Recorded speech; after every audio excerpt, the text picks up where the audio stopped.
Sono stato impressionato dalla grande attività e lavoro svolto, ma soprattutto dall'enorme quantità di progetti che sono riusciti a portare a casa a livello europeo e avere i finanziamenti comunitari.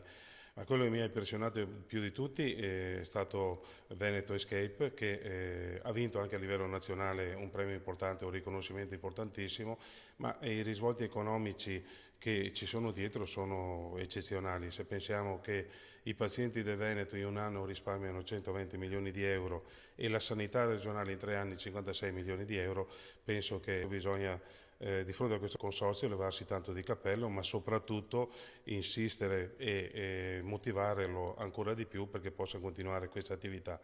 Ho trovato dei collaboratori del consorzio eccezionali, tutti ragazzi giovani, motivati e credo che con queste potenzialità e con queste